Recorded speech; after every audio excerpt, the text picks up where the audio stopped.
Bonjour et bienvenue au Pocket News. Aujourd'hui on se tourne vers une Europe plus solidaire, on verra que la zone euro s'agrandit et on bouge ses fesses sur des rythmes tziganes et hip-hop. C'est parti.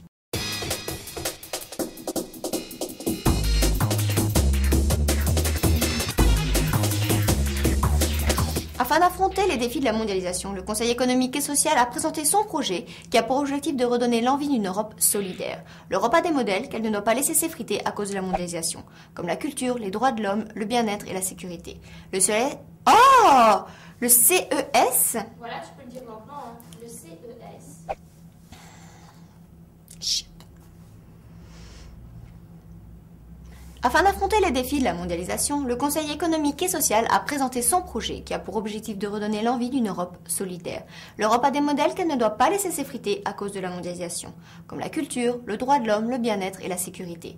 Le CES compte bien évidemment sur la prochaine présidence française pour initier certaines politiques et pour qu'il y ait une relance de l'Europe en 2009. La vraie Europe, pas celle qui sert de bouc émissaire à tout va.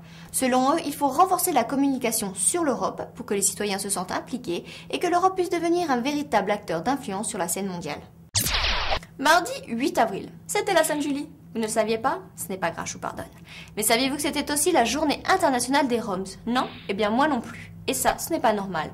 Car en plus d'être un jour de fête, c'est aussi l'occasion pour la minorité la plus importante d'Europe de faire entendre sa voix. Ils sont 10 millions dans l'Union européenne et personne ne s'est donné la peine de nous prévenir.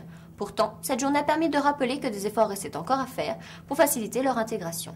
Pour l'occasion, le Parlement a même reçu le groupe belge Baya Condios, connu grâce He's Just a Friend of Mine, et qui depuis plus de 20 ans défend la cause des gens du voyage et la musique tzigane. En 2009, la zone euro va s'agrandir. La Slovaquie devrait devenir le 16e pays membre de la zone euro. Elle vient officiellement de remplir tous les formulaires nécessaires, alors même que l'Union monétaire fête ses 10 ans. Beau cadeau, non? Le verdict sera rendu le 7 mai par la Commission européenne. Et comme une bonne nouvelle n'arrive jamais seule, les Danois sont eux aussi majoritairement en faveur de l'adoption de notre monnaie unique. Selon un sondage réalisé par un quotidien financier danois, après l'annonce d'un prochain référendum par leur Premier ministre, Anders Fogh Rasmussen. Eh bien le voilà avec une petite idée du résultat. Alors comme ça on n'est pas assez solidaire. Demandez donc aux Américains qui en visitent à Venise, la ville des amoureux par excellence, sont allés boire un verre au Harry's Bar, ce bar si cher au cœur d'Ernest Hemingway. Son propriétaire a décidé d'aider ces pauvres petits Américains. C'est vrai quoi, en 2002, un dollar valait 1,10€ et maintenant 64 centimes. Donc 20% de réduction chez Harry's Bar leur seront offerts, le temps que leur économie se redresse. Si ça c'est pas de la solidarité européenne. Un festival européen dédié au hip-hop. Pas mal, non? Eh bien, du 23 au 25 juin à Vienne, pour la première fois, tous les acteurs de la culture urbaine européenne ont rendez-vous. Des concerts, des conférences et des expositions vous attendent pendant 3 jours en Autriche.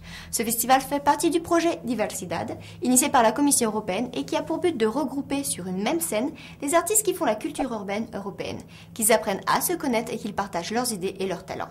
Et oui, le dialogue interculturel, ce n'est pas que des mots. Voilà, c'est tout pour aujourd'hui, mais rendez-vous demain ici même en Pocket TV pour la suite des news européennes. Bisous.